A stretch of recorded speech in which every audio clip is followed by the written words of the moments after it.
Good evening and welcome to Resource PNG. In light of the declining mineral commodity prices that hit most mineral companies hard in 2013, on tonight's edition we take a look at how companies like Newcrest Mining have adapted.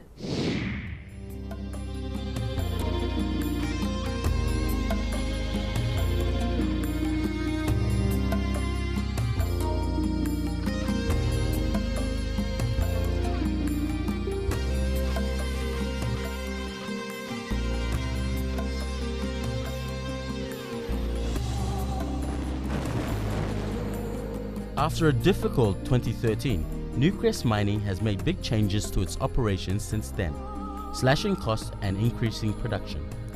This has helped to maximize short-term cash flows in the new environment and will be a good base from which to grow operating margins if gold prices rise. However, the problem with gold miners compared to other industries is that the main underlying asset the company relies on, gold, can fluctuate in the value on a daily basis. This obviously has implications for selling the gold produced, but also for the company's balance sheet and fundamental valuation, which are largely backed by the value of its mines and reserves. And I guess the point being, gold's varied from around about $1,800 an ounce down to under $1,200 an ounce, representing an approximate 34% change. Copper from over $8,500 a tonne to less than $6,500 a tonne, or about a 26% change. And I guess the main point from that, that's significant volatility in any business when you're trying to manage your cash flows, manage your revenue, manage your costs. Having that much variation is significant. And I think the important takeaway from this slide is that business can't simply absorb these large fluctuations on its own. It requires the business, governments and all stakeholders need to adjust accordingly.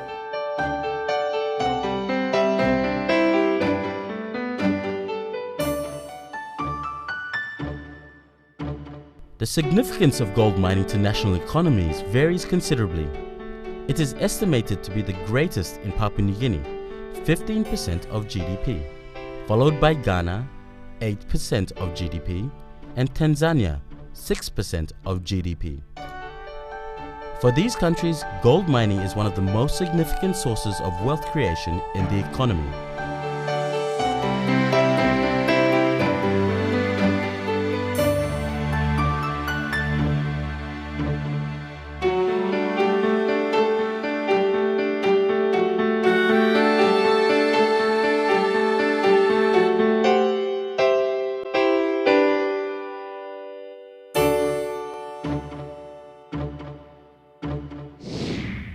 More of this report after the break. Welcome back. We continue with our report on mining development in PNG. With the given statistics, it is clear that mining has been a major savior to the PNG economy for over a number of years and has encouraged the economy to broaden and grow. Mining is an important business for many countries. PNG is not alone in its rich endowment of gold and other minerals. And people do have options of where they invest their capital on an international scale. But it's certainly amongst the top 20, and I'll explain a little bit more about that as we go through the presentation. So the top 20 gold producing countries around the world, again, China at the top in terms of gold production on an annual basis, Australia, Russia, and down through to Papua New Guinea.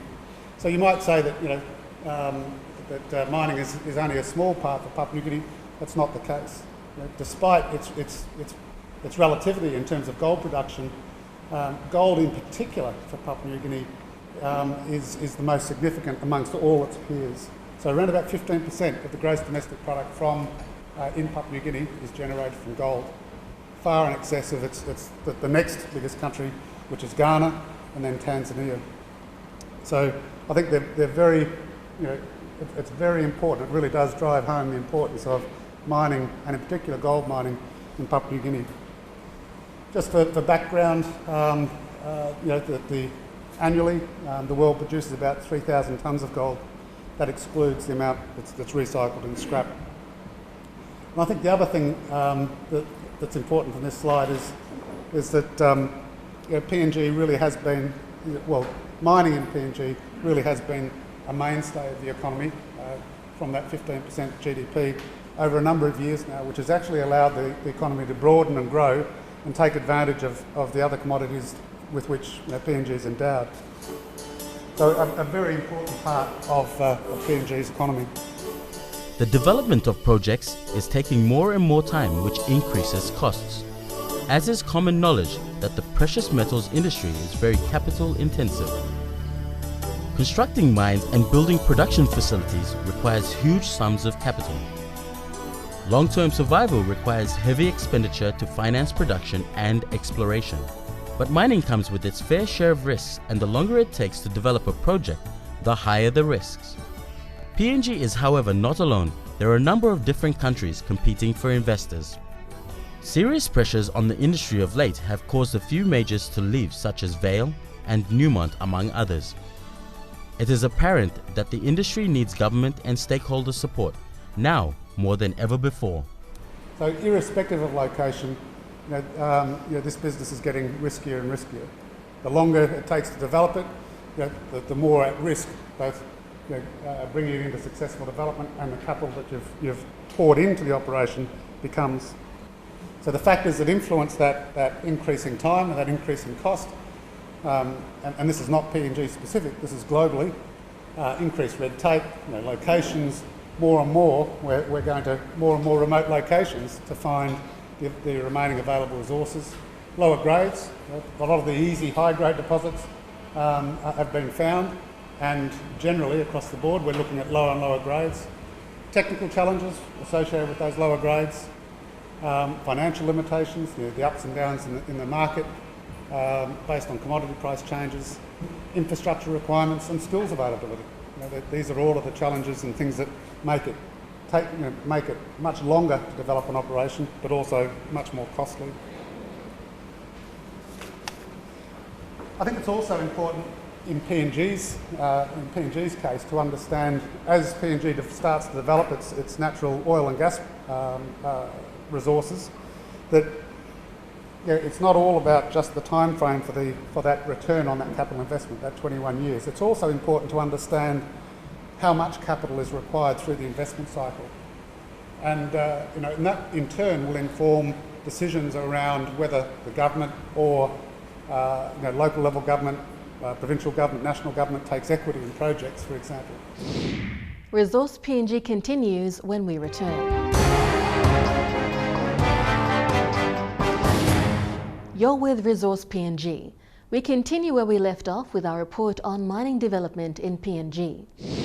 When looking at the different types of investment cycles between the oil and gas industries, we have just seen $19 billion spent on the PNG LNG project upfront. However, the oil and gas industry generally requires much less people and much less ongoing capital throughout the life of the project. However, mining on the other hand may have less upfront capital, but there are quite large hits of capital required throughout the life of the project. So an investor sort of putting money in and thinking, well, I've put my money in, I've repaid the capital, I can now sit back and just reap rewards from dividends. That's not the case for a mining project. A mining development project, on the other hand, as I say, can quite often have large licks of capital through its development cycle. And so the assumptions that you make in making that investment are very different from the mineral or a mining project as opposed to an oil and gas project. So where does PNG sit at this point in time in terms of global perspective for investment in mining development?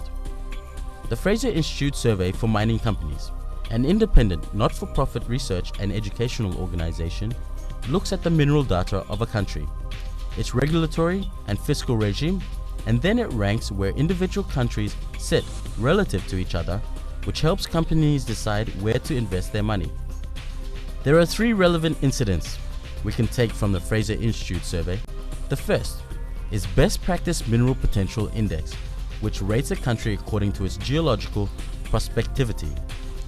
The institute has ranked Papua New Guinea 13 out of 112 jurisdictions, so PNG is in the top 10% of all world's assets in terms of mineral potential.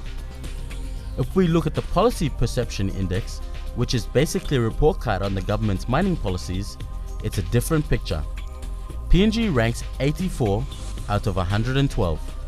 And if we combine mineral potential with the government's mining policy, PNG ranks 50 on investment attractiveness, which places it slightly above the halfway mark. This means that there are 50 other better locations than PNG to invest in, but there are also 60 worse locations in which to invest. A successful mineral project is an art for balancing different stakeholder groups and the project development investors. For a public listed company, a company that relies on investors' money in the share market to fund the operation, we have the company itself with its employees. We have the shareholders who are in fact the owners of that asset. They in turn interact with the board of directors on how to handle the management of the company. The board of directors are responsible for running the business on behalf of the shareholders and also external stakeholders. And then you have lending institutions and also government regulators and landowners. So it is quite an artful balancing act on how companies find, develop and take on all perceptions and influences of various stakeholders in getting these big projects up and running. We'll be back with more after these short messages. Thanks for staying with us. In our previous segments, we've taken a look at how mining companies like Newcrest have adapted to the decline in mineral commodity prices, how this has impacted investor confidence, and where PNG currently sits in global perspective of investment in mining development. In this next segment, we look at lessons learned from overseas. Let us look at some case studies at how important it is to manage the fiscal and regulatory regime in a country. In 2007, the government in Alberta, Canada's largest oil and gas producing province, introduced a new royalty rate of 50% to replace the existing tiered royalty of 30% to 35% on oil and gas. The result of this was exploration expenditure in Alberta fell by 21% from 2006 to 2008, compared to a 67% rise in British Columbia, and the number of wells drilled fell by 65% from 2006 to 2008. The government then responded to this situation by changing its policy to a maximum royalty rate of 40% with a minimum rate of 0. Across in Africa in 2008, Zambia increased the company tax rate and royalties and introduced a 25% tax on copper and cobalt profits. When commodity prices exceeded specific thresholds as a result, the Zambian Minister for Mines, Maxwell Mwale, commented, "In 2008, when we imposed the windfall tax, we saw a decline in minerals exploration and we don't want that to happen. We need to attract investors." In response, the government of Zambia has since dropped windfall tax. 96 to 2000, the PNG government raised the royalty rate from 1.25 to 2% and imposed a new 4% levy on mining income. By 2000, basically exploration had plummeted to about 70 to only 25% of what it was prior to that 96 period. So a significant decline in exploration activity on the ground. So the government, working with the Asian Development Bank, they decided to scrap the mining levy and lower the rate and the threshold for additional profits tax. So they got some advice trying to understand why exploration revenue had declined so much. They did a study with ADB and removed those taxes, but it still didn't recover. I think the industry was still, foreign investors were still so concerned about the impact of that, it didn't result in a rebound of that exploration activity on the ground. So a further study on mining taxation was conducted, leading to the elimination of the additional profits tax in 2003. And then we started to see the return of PNG as a significant attractor of global funds into in a global sense. So again, there's some figures in here that you'll see later, but in world terms, the world spends around about $33 billion in exploration annually, $33 billion US dollars across the globe. Around about 2 to 3% of that comes into PNG. So a 75% reduction in that annual exploration spend, if you like, in PNG relates to a number of somewhere in the vicinity of about half a billion kina annually. So a very stark example of the impact of, in this case, fiscal regime on what monies come into PNG. It is therefore important to recognize the benefits of mining. According to Nick Holland, CEO of Goldfields Limited, mining economies can create jobs, fuel development, attract investment capital, but we have created a false sense that there is a bigger slice to take. We've created a false sense of security, that there's a bigger piece of the pie to be had. And I think that's a common theme that's sweeping Asia through Asia Pacific at the moment. And we call it resource nationalism. And people think that these guys are making a huge profit. We should have a bigger piece of the pie. But you've got to temper that by a few slides back where I said it takes 21 years to develop a mine and huge revenue flows in order to get those and the capital risk that goes along with it. And there's a broader opportunity here that if we have a sustainable, ongoing mining industry, GDP growth is a win-win for everyone. It doesn't have to be direct tax revenue such that it becomes unattractive to come to a country to mine. You've got to think of mine's ability to really stimulate GDP. As a rule of thumb, for about every dollar that is invested in a mining project, exploration or a mining project, there's about $6 that are 6 kina, one for 6, what we call multiplier effect, in terms of broader stimulation of the economy. And I guess the other key point from the CEO of Goldfields is, as I've been saying, there needs to be certainty and transparency in the rules of the game. If I'm going to invest $10 billion in Goldpoo, for example, I'm going to want to know that there's an even playing field over a long term, in order that I can go to my shareholders and say, yep, there's a reasonable expectation that we're going to make this sort of return on that investment. So growing GDP through mining is the win-win pie on which to focus, as countries like Chile have achieved by focusing on long-term investment to establish a market economy, strong institutions, and transparent and stable fiscal regimes. There needs to be certainty and transparency in the rules of the game. Another example, in terms of fiscal and regulatory regime and the certainty around that. As you know, Chile sits within South America, and if you look at South America compared to Chile in terms of its GDP growth, it's been one of the most successful mining-based economies in South America. It's put in place those fiscal and regulatory reforms early enough, and it has outperformed its neighbouring economies, neighbouring countries over the long haul from over the last 34 years, consistently, as you can see from that graph. Again, just reinforcing the point that governments really do, as well as the mining company, governments really do have a strong role to play in attracting foreign investment and stimulating the economy. Historical copper prices over the last 8 years, with the representation of the copper median price, had over 5 or 6 significant periods of downturn. Each of those downturns led to the loss of jobs, reduction in exploration, and a lot of direct and indirect impacts on employees and government revenue, through to broader, bigger problems. From case studies of other countries, we are able to understand how to minimize these effects by the support of stable, regulatory fiscal regimes. So how has the industry responded to shrinking returns during those troughs?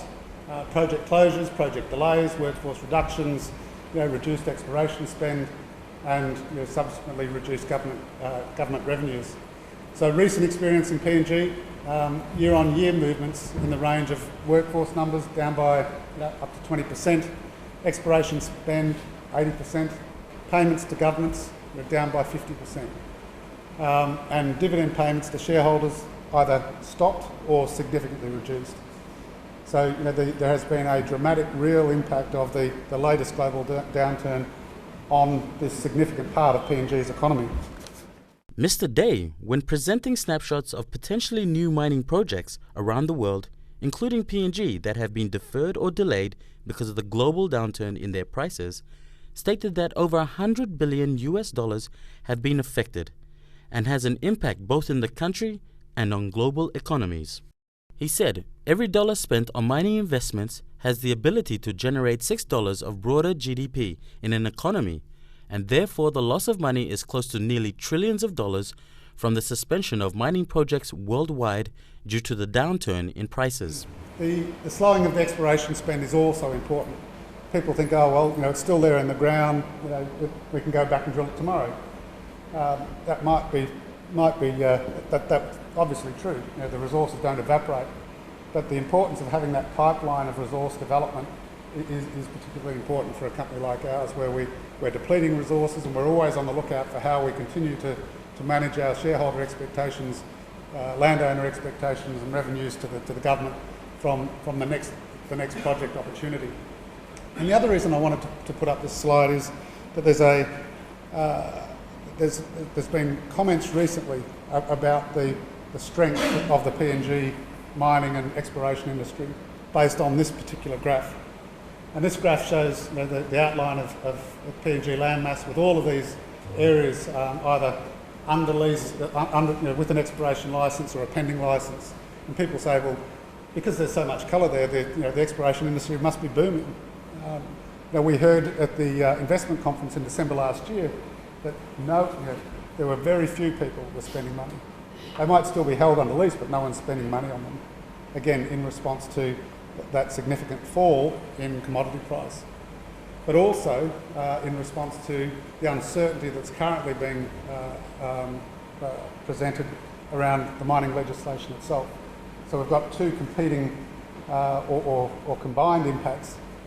Falling commodity price, people are cutting back expenditure on exploration, and then you've got an uncertain fiscal regulatory regime which says, what's going to happen tomorrow? We really don't, we don't know what the implications are of the dollar I spend today on exploration and development, what the implications are going to be 2 or 3 years down the track because of the uncertainty associated with the current review or reviews that are in train. So as I said before, prior to 2013, around about 2% of the world's or the global exploration budget came to PNG. That's 2% of around about 33 to 35 billion US dollars a year, and that dropped significantly post April 2013, and it's continuing to do so. Our company, we've scaled back exploration significantly, and I know a number of other companies have as well. Mr. Day said that mining has a long history as an important contributor to the PNG economy, and further stated that it is an industry worth protecting and encouraging.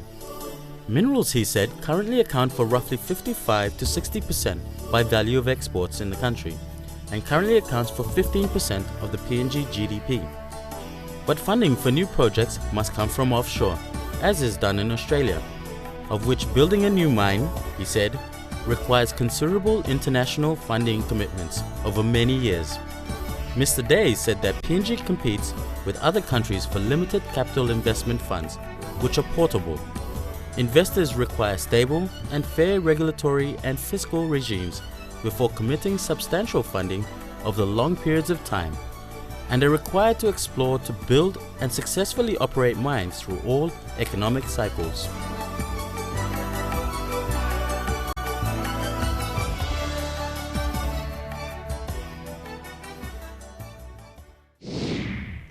That ends Resource PNG. If you have any comments or queries, do email us on this address, resourcepng@mtv.com.pg, or to find out more, check MTV online. That's www.mtv.com.pg, and go to our Resource PNG page. Or you can check our page on Facebook. Thanks for your company. Bye for now.